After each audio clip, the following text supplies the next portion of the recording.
नक्कली भुटानी शरणार्थी प्रकरणमा मुछिएका विरुद्धको अनुसन्धान जारी नै रहने प्रहरीको भनाई। नयाँ तथ्य फेला परे थप मुद्दा लगाउने विकल्प खुल्ला। संसदमा प्रतिपक्षीका रूपमा आफ्नो दलको भूमिका कमजोर भएको एमाले अध्यक्ष ओलीको विश्लेषण। जनयुद्ध शब्दलाई लिएर संसदमा सत्तारूढ र प्रतिपक्षी बीच जुहारी। गौतम बुद्ध र पोखरा अन्तर्राष्ट्रिय विमानस्थल अझै पनि अन्तर्राष्ट्रिय उडानको प्रतीक्षा गर्दै पर्याप्त तयारी नगरी विमानस्थल बनाउँदा समस्या आएको विज्ञको भनाई। युक्रेनी सेना आफ्नो भूमि प्रवेश गरेको रुसको दाबी। मस्कोको आरोपको किभद्वारा खण्डन।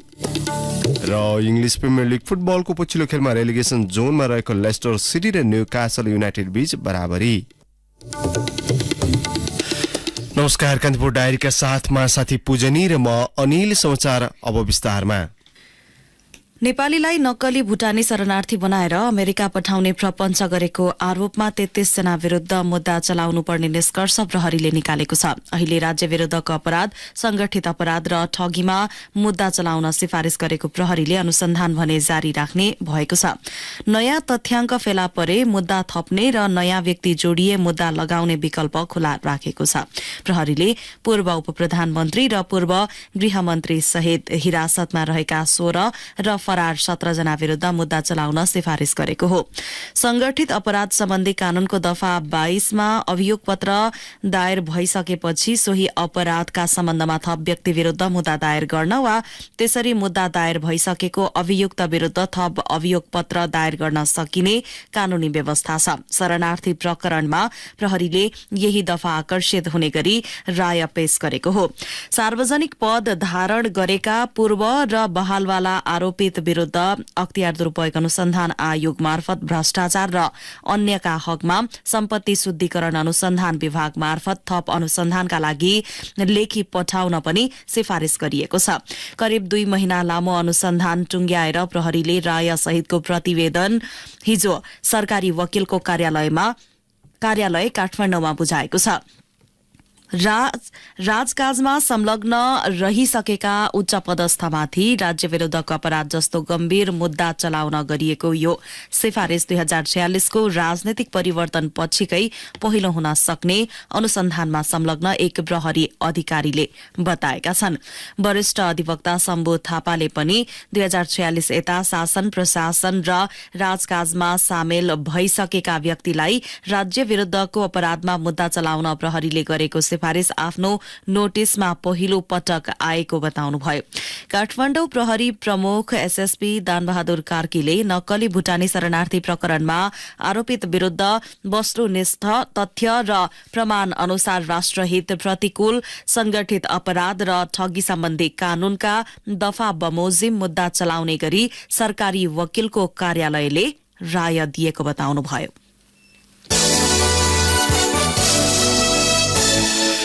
प्रतिनिधि सभामा पेश भएको सरकारको वार्षिक नीति तथा कार्यक्रममा हिजो पनि बहस भएको छ। सत्तापक्षीय दलका नेताहरूले नीति तथा कार्यक्रमको बचाउ गरेका छन् भने प्रतिपक्षी दलले आलोचना गरेको छ। नीति तथा कार्यक्रममाथि छलफल गर्दै नेताहरूले राजनीतिक विषय समेत उठाएका छन्। नेकपा एकीकृत समाजवादीका अध्यक्ष माधव कुमार नेपालले सरकारबाट बाहिरिएको झोकमा अरूलाई सत्ता सराप नगर्न प्रतिपक्षी एमालेलाई आग्रह गर्नुभयो। एमाले अध्यक्ष केपी शर्मा ओली प्रति लक्षित गर्दै नेपालले भन्नुभयो, एकले अर्कालाई घोष पेश गरेर मात्र हुँदैन, आफ्नो पीडा व्यथा पोखेर मात्र हुँदैन। सरकारमा बस्न सकिएन त्यो बेग्लै कुरा हो। किन बस्न सकिएन त्यसको पछाडि पनि अरूलाई दोष दिएर हुँदैन। भनिसकेको सरकार किन आफ्नो हातबाट फुत्कियो त्यसको निम्ति अरूलाई सत्तो सराप गरेर पनि हुँदैन। त्यसो हुनाले सबभन्दा ठूलो समस्या के छ भने आफू भित्र के कमी कमजोरी रहे त्यसको हामी सबैले समीक्षा गरौं। कमी कमजोरी भएका छन् भने ती कमी कमजोरीको पहिचान गरौं, त्यसलाई सुधार गरौं। हामी कहाँ सबभन्दा ठूलो समस्या यो व्यक्तिवादको रोग हो र दोस्रो भनेको आफूलाई सबै सर्वज्ञानी ठान्ने प्रवृत्ति हो अनि त्यसपछि तेस्रो अरूलाई अवमूल्यन गर्ने प्रवृत्ति हो। राष्ट्रिय प्रजातन्त्र पार्टीका अध्यक्ष राजेन्द्र लिङदेनले सरकारको आगामी आर्थिक वर्षको नीति तथा कार्यक्रम पुनर्लेखन गर्नुपर्ने माग गर्नुभयो। उहाँले नीति तथा कार्यक्रमका धेरै विषय प्रष्ट नभएको भन्दै सरकारले मुलुकको समस्या पहिचान गर्न नसकेको टिप्पणी समेत गर्नुभयो। सँग बहुमत छ, पास गर्छौं, ताली ठडाएर पास गर्छौं। त्यो भन्न पाउनुहुन्छ, पास गर्न पाउनुहुन्छ। देश तपाईको मात्र होइन, सरकारमा बस्नेको मात्र होइन। यो देश बिग्रिँदाखेरि तपाईको मात्रै बिग्रिदैन, यो सरकारमा बस्नेहरूको मात्रै बिग्रिदैन। देश हाम्रो पनि बिग्रिन्छ मात्र होइन, हाम्रो भावी सन्ततिहरूको, हाम्रो युवाहरूको, आउने पुस्ताको भविष्य बिग्रिन्छ। कांग्रेस सांसद जीवन परियारले सरकारले संसदमा प्रस्तुत गरेको नीति तथा कार्यक्रम पुनर्लेखनको माग गर्नु राजनीतिक पूर्वाग्रह मात्रै भएको टिप्पणी गर्नुभयो।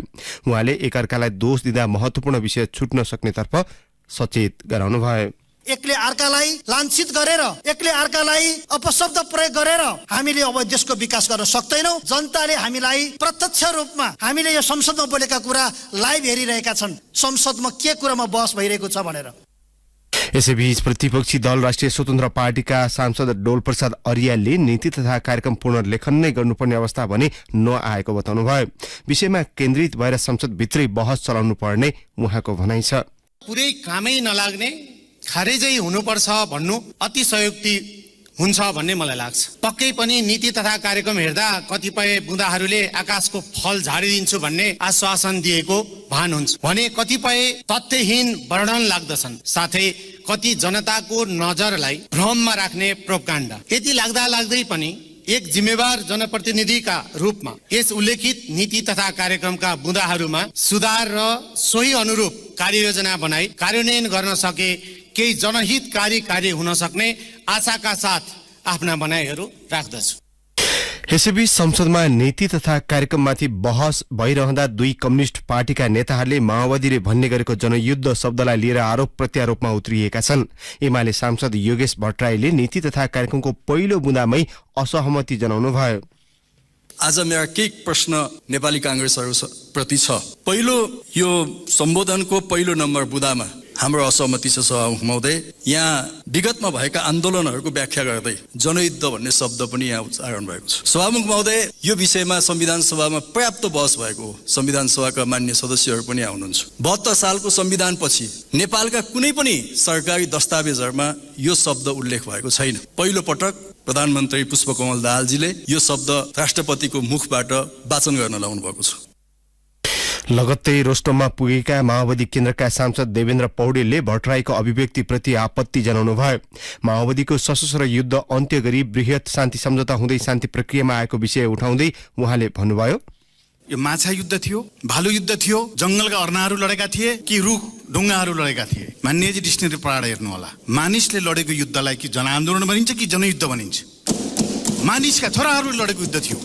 बिर्सिनु भयो बृहत शान्ति सम्झौता? तपाईको नेताले मान्यजी हस्ताक्षर गरेको बिर्सिनु भयो 12 मध्ये सहमति? हामी त्यही श्रृङ्खलामा छौं। त्यसकारणले म के भन्न चाहन्छु भने नेपाली जनतालाई सार्वभौम बनाउनको निम्ति, संविधान सभाबाट संविधान बनाउनको निम्ति जनयुद्ध लडिएको थियो। म 1000 पटक आँखा जुदाएर बहस गर्न तयार छु। आउनुहोस् बहस गर्न, यहाँ समय नमिल्ला।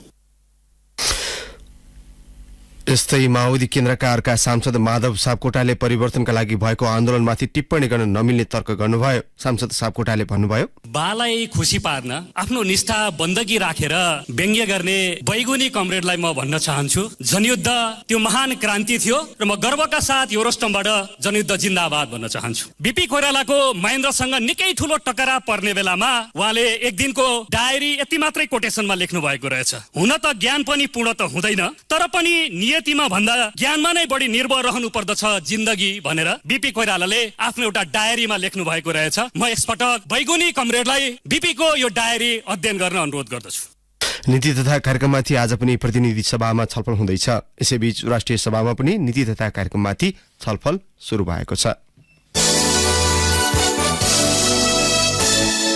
सर्वोच्च अदालतको फैसलाबाट बहिर्गमनमा परेपछि एमाले अध्यक्ष केपी शर्मा ओली सहित पार्टी पंक्तिले दोहोर्याउँदै आएको विषय थियो, गठबन्धनले घेराबन्दी गरे पनि पार्टी शक्तिशाली छ। 2079 वैशाखमा भएको स्थानीय चुनाव र मंगिरमा सम्पन्न आम निर्वाचनमा सेट कम भए पनि जनाधार बलियो रहेको पार्टीको विश्लेषण थियो। हुन पनि गत मंगिरमा सम्पन्न संसदीय चुनावमा समानुपातिकतर्फ एमाले पहिलो दल बन्न सफल भयो। प्रतिनिधि सभामा कंग्रेस भन्दा 10 सीट कम भए पनि एमाले समानुपातिक मतलाई देखाउँदै पहिलो दलको दावी गर्दै आएको छ। तर पछिल्लो समय नेताहरूको आत्ममूल्याङ्कनका कारण एमालेको शक्तिबारे लेखाजोखा शुरू भएको छ। वैशाख 10 मा सम्पन्न उपनिर्वाचनमा अनपेक्षित परिणाम आएपछि एमाले अध्यक्ष केपी शर्मा ओलीले पार्टी राम्रोसँग चल्न नसकेको बताउनु भएको छ।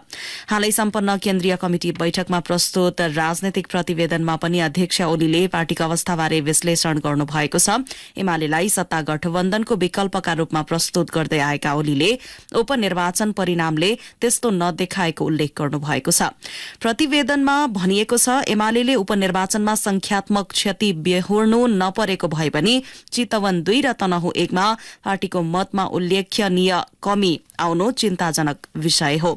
गत वर्ष मंसिरमा सम्पन्न आम निर्वाचनको तुलनामा पार्टीको मत घट्नु र वर्तमान सत्ताको विकल्प नेकपा एमाले हो भन्ने निर्विवाद तथ्यमा समेत प्रश्न उठ्ने खालको परिणाम आउनु गम्भीर विषय हो।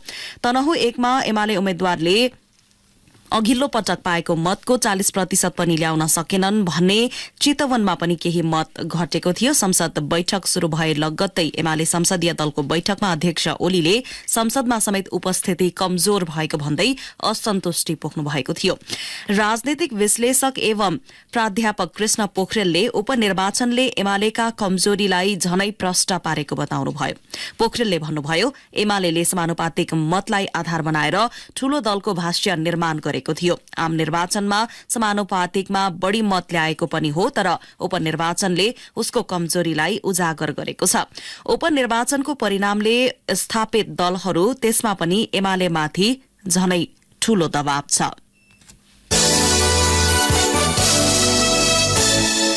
ऊर्जा जलस्रोत तथा सिंचाई मन्त्रालयले प्रधानमन्त्री पुष्पकमल दाहालको भारत भ्रमणका क्रममा प्रस्तुत गरिने एजेण्डा तय गरेको छ। दाहालको आसन्न भारत भ्रमणका बेला ऊर्जा क्षेत्रका विषयमा प्रस्तुत गर्ने करिब आधा दर्जन एजेण्डा नेपालका तर्फबाट प्रस्तुत गरिन लागेको हो। भ्रमणका क्रममा नेपाल भारतबीच दीर्घकालीन विद्युत व्यापार सम्झौता, थप विद्युत व्यापार अनुमति, बंगलादेशसँग विद्युत व्यापारको सहजीकरण लगायत एजेण्डा नेपाली पक्षले प्रस्तुत गर्ने मन्त्रालय स्रोतले जनाएको छ।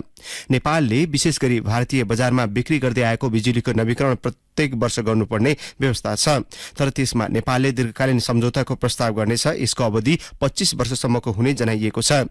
भारतले अनुमति दिएका 10 आयोजना मध्ये 8 को म्याद थपका लागि नेपाली पक्षले स्वीकृतिका लागि पनि भारत पठाएको छ।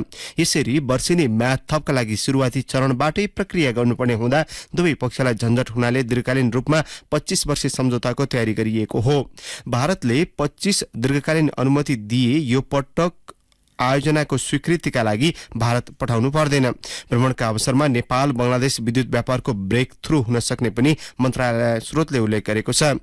स्रोतले भन्यो बंगलादेशसम्म 40 मेगावाट बिजुलीको बाटो दिन भारत तयार छ, सबै प्रक्रिया मिलिसकेको छ। प्रधानमन्त्रीको भारत भ्रमणका क्रममा घोषणाका लागि राखिएको हुन सक्छ। 2079 फागुनमा नेपाल भारत ऊर्जा सचिव स्तरीय बैठकमा नेपालले बंगलादेशसम्म विद्युत व्यापारको अनुमति दिन आग्रह गरेको थियो। कान्तिपुर डायरीमा अब ब्रेकको पालो। ब्रेकपछि कान्तिपुर डायरीमा अब कान्तिपुर सविस्तार। कान्तिपुर सविस्तार। मुलुकमा अहिले 3वटा अन्तर्राष्ट्रिय विमानस्थल छन्। काठमाडौँ स्थित त्रिभुवन अन्तर्राष्ट्रिय विमानस्थलमा हुने चाप घटाउने भन्दै विकल्पमा भैरहवामा गौतम बुद्ध अन्तर्राष्ट्रिय र पोखरा क्षेत्रीय अन्तर्राष्ट्रिय विमानस्थल निर्माण भइसकेका छन्। तर ती दुवै नयाँ विमानस्थल निर्माण सम्पन्न भएको महिनौं पुगिसक्दा पनि त्यहाँबाट अन्तर्राष्ट्रिय उडान हुन सकेका छैनन्। सरकारले नीति तथा कार्यक्रममा ती विमानस्थललाई प्रयोगमा ल्याउने योजना अघि सारे पनि ढुक्क हुने अवस्था भने देखिँदैन। पर्याप्त तयारी बिना बनाइएकाले सो विमानस्थलबाट अन्तर्राष्ट्रिय उडान हुन नसक्ने अवस्था सृजना भएको विज्ञहरूको भनाइ छ।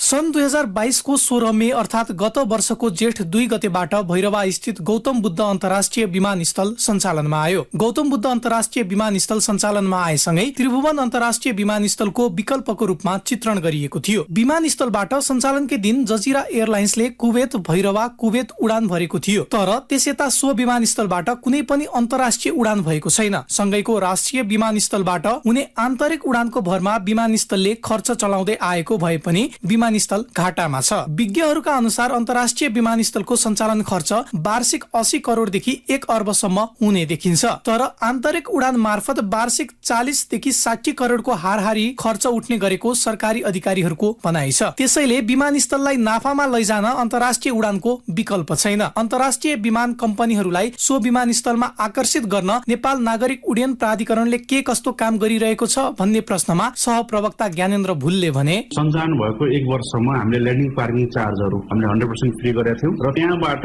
फ्लाइट हुँदाखेरि चाहिँ ग्राउन्ड ह्यान्डलिङ कम्पनी अहिले नेपाल वायुसेवा निगमले चार्जमा चाहिँ हामीले 50% डिस्काउन्ट गरेका थियौँ। त्यो 1 वर्ष भए पनि हामी त्यसलाई कन्टिन्यू गरेका छौँ। त्यसैले नेपाल नागरिक उड्डयन प्राधिकरणले गौतम बुद्ध अन्तर्राष्ट्रिय विमानस्थल सञ्चालनमा गर्नुपर्ने त्यहाँको प्राविधिक र अन्य अपरेसन रिक्वायरमेन्टमा चाहिँ हाम्रो तर्फबाट कुनै कसर बाँकी छैन। र सेकेन्ड कुरा भनेको फ्लाइटहरू अब अहिले हामीले सोचे जस्तो फ्लाइट नहुनको मेन कुरा भनेको मार्केट नै हो। र विदेशी वायुसेवा कम्पनीहरू मार्केट भाइबिलिटी भएको ठाउँमा तपाईँको चाहिँ उनीहरू एट्र्याक्ट हुने भएकोले गर्दा गौतम बुद्ध अन्तर्राष्ट्रिय विमानस्थलमा चाहिँ तपाईँको हामीले सोचे जस्तो रातारात फ्लाइट चाहिँ हुँदैन। It will take the time. Gautam Buddha अन्तर्राष्ट्रिय विमानस्थल निर्माणमा 30 अर्ब रुपियाँ भन्दा बढी खर्च भएको छ। भारतको सीमा नजिकै रहेकाले भारतीय भूमि प्रयोगको बाध्यता भएकाले अनुमतिका लागि उड्डयन प्राधिकरणले भारतलाई पत्राचार समेत गरिसकेको छ। भारतीय पक्षबाट भने त्यसको कुनै प्रतिक्रिया नआएको प्राधिकरणको भनाइ छ। यो अवस्थामा विमानस्थल निर्माण अगावै पर्याप्त अध्ययन नपुगेको टिप्पणी भइरहेका छन्। विदेशी विमान कम्पनीहरूलाई नाफा हुने रुट दिन सके मात्रै विमानस्थल सञ्चालनमा आउन सक्ने कतिपय विज्ञको भनाइ छ। नागरिक उड्डयन प्राधिकरणका पूर्व महानिर्देशक ललित विक्रम शाह भन्छन्, जहाजलाई अपरेट गर्नलाई उनीहरूलाई धेरै वर्ष अगाडिदेखि प्लानिङ गर्नुपर्छ। एयरपोर्ट भयो आऊ भन्नेमा आउँदैन के, अफिस कडा गर्नुपर्छ, उनीहरूको रुट प्रफिटेबल छ कि छैन त्यो हेर्नुपर्छ, ट्राफिक छ कि छैन हेर्नुपर्छ। त्यस्तै सन् 2023 को जनवरी 1 बाट सञ्चालनमा आएको पोखरा क्षेत्रीय अन्तर्राष्ट्रिय विमानस्थल पनि अन्तर्राष्ट्रिय उडानको प्रतीक्षामा छ। विमानस्थल निर्माणका लागि नेपालले चीनको एक्जिम बैंक मार्फत 22 अर्ब रुपियाँ ऋण लिएको थियो। बैंकले 75% ऋण र 25% अनुदान दिएको हो। सम्बद्ध अधिकारीहरूका अनुसार विमानस्थल सञ्चालनलाई दिगो बनाउन दैनिक कम्तीमा 100 आन्तरिक उडान र साप्ताहिक 50 वटा अन्तर्राष्ट्रिय उडान गर्नुपर्ने हुन्छ। पोखरा पर्यटनको दृष्टिकोणले पहिले नै परिचित र सम्भावना बोकेको ठाउँ भएकाले भैरवा विमानस्थल भन्दा बढी सम्भावना पोखरा अन्तर्राष्ट्रिय विमानस्थलको रहेको सरकारी अधिकारीहरूको भनाइ छ। अन्तर्राष्ट्रिय उडान हुन नसकेपछि यो विमानस्थलको औचित्यमाथि प्रश्न उठिरहेका छन्। तैपनि विदेशबाट हुने उडानको टुङ्गो लागेको छैन। प्राधिकरणका सहप्रवक्ता भुल पछिल्ला दिनमा चीन र भुटानका विमान कम्पनीहरूले पोखरामा उडान भर्न चाहना राखेको बताउँछन्। म्यान्डेटरी डेस्टिनेसनमा लिस्टेड भएको ठाउँले गर्दाखेरि चाहिँ पोखराको चाहिँ मार्केट र टुरिज्म मार्केट अलरेडी एउटा लेभलमा भएकोले गर्दा हामी चाहिँ अब 23 फेब्रुअरी 2023 बाट हाम्रो चाहिँ 8 अपरेसनको लागि पनि इलिजिबल भइसकेपछि विशेष गरी चाइनातिरबाट र भुटानको एयरलाइन्स अथवा रोयल भुटानहरू न्यारो बडी अपरेटरबाट चान्स आइरहेछ र पोखरा अन्तर्राष्ट्रिय विमानस्थलमा चाहिँ हामी चाहिँ चार्टर फ्लाइटहरू भयो भने हामी छिट्टै सुरु हुन्छ र गौतम बुद्ध भन्दा पोखरामा चाहिँ नागरिक प्राधिकरण हेर्दाखेरि चाहिँ तपाईँको चाहिँ प्रोटेक्टिभ दृष्टिकोणबाट सम्भावना हामीले बढी देख्छौँ। मुलुकको विकासका लागि गति दिने अपेक्षा गरिएका 2 वटा ठूला विमानस्थल सञ्चालनमा हुन नसक्दा सरकारी नीतिको आलोचना बढ्दै गएको छ। विज्ञहरूले भने निर्माण गर्नु अघि नै पर्याप्त अध्ययन नहुँदा यस्तो अवस्था सिर्जना भएको बताउँछन्। प्राधिकरणका पूर्व महानिर्देशक शाहले भने, सुरुदेखि नै एयरपोर्ट एक्सपेन्सनको प्लान गर्ने बेलादेखिको साइड बाई साइड हुनुपर्ने एक्सर्साइज सबै स्टेक होल्डरसँग त्यो सायद नभएको कारणले होला जस्तो लाग्छ मलाई। अन्तर्राष्ट्रिय स्टेक होल्डर्सहरू जस्तो कि आयाटा हो, इन्टरनेसनल एयरलाइन्स ट्रान्सपोर्ट एसोसिएसन, सबै एयरलाइन्सको ग्रुपिङ हो नि, त्यो ग्रुपिङहरू अनि एयरपोर्ट काउन्सिल इन्टरनेसनल र इन्डस्ट्रीका स्टेक होल्डर्सहरू, जहाज म्यानुफ्याक्चरर्सहरू त्यो सँगसँगै चाहिँ लिएर त्यो एक्सर्साइज चाहिँ साइड बाई साइड उनीहरूको पनि तपाईँको राय सुझाव इनपुट उनीहरूलाई सेन्सिटाइज गर्दै लग्नुपर्ने। सरकारले आगामी वर्षका लागि ल्याएको नीति तथा कार्यक्रममा निर्माण सम्पन्न भएका विमानस्थललाई पूर्ण क्षमतामा उपयोगमा ल्याउने बताए पनि आशावादी हुन सक्ने आधार देखिएको छैन। त्यसैले पर्याप्त योजना बिना बनाइएका विमानस्थलका कारण राज्यलाई अझै आर्थिक भार मात्र थपिने बाध्यता देखा परेका छन्। रेडियो कान्तिपुरका लागि मनिष अधिकारी। कान्तिपुर सविस्तार।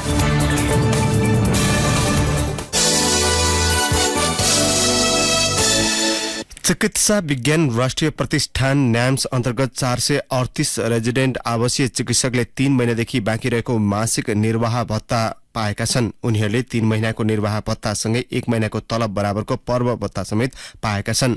रेजिडेन्ट एसोसिएसन अफ न्याम्सका अध्यक्ष डाक्टर शेषराज घिमिरेका अनुसार न्याम्सका उपकुलपति डाक्टर भूपेन्द्र बस्नेतसँग हरेक महिनाको पहिलो साता स्पाइपेन्ड दिने लिखित सहमति समेत भएको छ।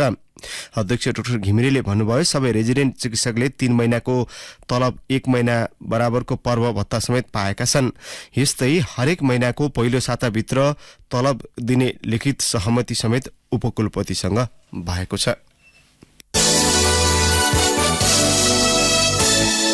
सोलुखुम्बु पाङबोचेका 46 वर्षीय पासाङ दावा शेर्पाले सर्वाधिक सगरमाथा आरोहण गर्ने नेपाली आरोही कामेरिता शेर्पाको 27औं पटकको विश्व कीर्तिमान बराबरी गर्नुभएको छ। काठमाडौँ बौद्ध स्थित imagine Nepal trade and expedition प्रणालीका कार्यकारी निर्देशक दावा गेल्जेन शेर्पाका अनुसार पासाङ हिजो बिहान सगरमाथाको चुचुरोमा पुग्नु भएको हो।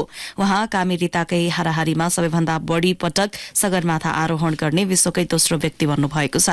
कार्यकारी निर्देशक शेर्पाले भन्नुभयो, उहाँ चिनिया आरोही लिएर सोमबार बिहान 8:30 बजे चुचुरोमा पुग्नु भएको थियो। अहिले 4थो शिविरमा फर्किसक्नु भएको छ। पर्सि काठमाडौँ ओर्लिने कार्यक्रम रहेको छ। विश्वभर आरोही माझ पादावा उपनामले चिनिने पासाङले यस वर्षको वसन्तकालीन सगरमाथा आरोहण सिजनमै 2 पटक गर्नुभएको हो। यसअघि वैशाख 31 मा उहाँ चुचुरोमा पुग्नु भएको थियो। कान्तिपुर सरकारले दिने सहुलियतपूर्ण कृषि कर्जाको दुरूपयोग भइरहेको सरोकारवालाले बताएका छन्। कृषि विभागले आयोजना गरेको कार्यक्रममा बोल्दै बैंकिङ विज्ञ डाक्टर नरहरि ढकालले कृषि व्यवसायका लागि प्रवाह भएको ऋण, पढाइ, वैदेशिक रोजगारी तथा अन्य व्यवसाय लगायतमा खर्च हुने गरेको पाइएको उल्लेख गर्नुभयो। कृषि वस्तु उत्पादनमा लगानी नभई बाली भित्र्याउने, बजारीकरणमा खर्च हुने ढकालको भनाइ छ। कृषि तथा पशुपक्षी विकास मन्त्रालयकी सहसचिव शबनम शिवाकोटी अरियालले कर्जा प्रवाह गरिसकेपछि ब्याङ्कले नियमित अनुगमन गर्नुपर्नेमा जोड़ दिनुभयो। कृषि विभागका महानिर्देशक हरिबहादुर केसीले हालसम्म 22 अर्ब 39 करोड़ रुपियाँ अनुदानमा खर्च भए पनि उपलब्धि भने सन्तोषजनक नभएको टिप्पणी गर्नुभयो। कान्तिपुर डायरीमा पुनः ब्रेक पालो। ब्रेकपछि कान्तिपुर डायरीमा अब आर्थिक प्रसंग। वाणिज्य ब्याङ्कहरूमा यही जेठदेखि कर्जाको ब्याज दर 0.21% बिन्दुले घटेको छ। हरेक महिना ब्याज दर परिमार्जन गर्न पाउने राष्ट्र ब्याङ्कको नीति र ब्याङ्कहरूको आधार दरमा आएको कमीका कारण जेठदेखि कर्जाको ब्याज दर घट्न थालेको नेपाल ब्याङ्कर्स संघका अध्यक्ष सुनिल केसीले बताउनुभयो। यसअघि आधार दरमा आएको परिवर्तनका आधारमा ब्याङ्क तथा वित्तीय संस्थाले त्रैमासिक रूपमा मात्र कर्जाको ब्याज दर घटबढ गर्न पाउँथे। सो व्यवस्था परिमार्जन गरेर मौद्रिक नीतिको तेस्रो त्रैमासिक समीक्षा मार्फत ब्याङ्कहरूले पछिल्लो 3 महिनाको औसत आधार दरमा आएको परिवर्तनका आधारमा हरेक महिना कर्जाको ब्याज दर परिवर्तन गर्न पाउने नीतिगत व्यवस्था राष्ट्र ब्याङ्कले गरेको थियो। यही व्यवस्था अनुसार ब्याङ्कहरूले जेठमै कर्जाको ब्याज दर घटाएका हुन्। जेठदेखि वाणिज्य ब्याङ्कहरूमा नयाँ कर्जाको ब्याज दर 0.21% बिन्दु र पुरानाको 0.13% बिन्दुले घटेको नेपाल ब्याङ्कर्स संघको तथ्याङ्कमा छ।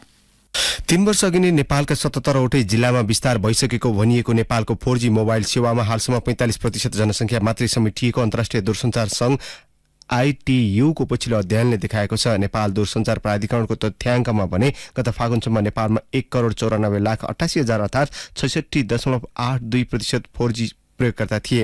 ITU ले नेपालको 3G सेवाको कभरेज 54% र इन्टरनेट प्रयोग गर्ने व्यक्ति 51.6% रहेको उल्लेख गरेको छ।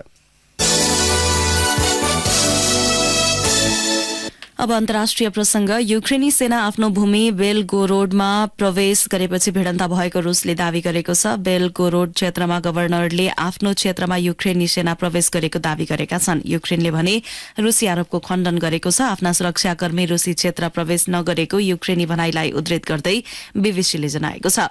रुसद्वारा खटाइएका हतियारधारी 2 फरक समूहका बीचमा भिडन्त भएको विषयलाई अतिरञ्जित गरिएको युक्रेनको भनाइ छ। बेलगोरोड क्षेत्रका भिडन्तका क्रममा 3वटा घर र स्थानीय प्रशासनका एउटा कार्यालयमा क्षति पुगेको छ। 10 जना घाइते भएका छन्। अब एउटा खेल प्रसंग। इंग्लिश प्रिमियर लीग फुटबलको पछिल्लो खेलमा रेलिगेसन जोनमा रहेको लेस्टर सिटीले न्यूकासल युनाइटेडसँग बराबरी खेलेको छ। न्यूकासलले गैराती घरेलु मैदानमा लेस्टर सिटीसँग गोलरहित बराबरी खेल्दै अङ्क बाँडेको हो।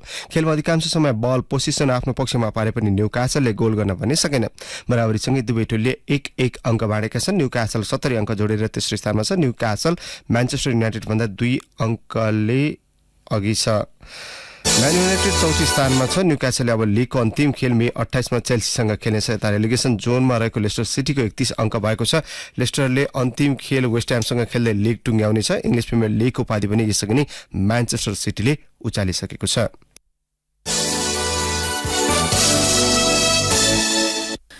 अब मौसम सम्बन्धी जानकारी। मुलुकमा हाल पश्चिमी वायुका साथै स्थानीय वायुको सामान्य प्रभाव रहेकाले देशको पहाड़ी भूभागमा आंशिक बदली रही बाँकी भूभागको मौसम सामान्यतया सफा रहने जल तथा मौसम विज्ञान विभागले जनाएको छ।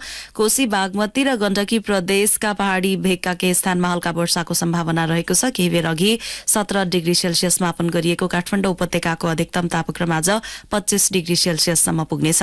सूर्योदय बिहान 5:11 भयो भने सूर्यास्त भरै साँझ 6:50 मिनेटमा हुनेछ।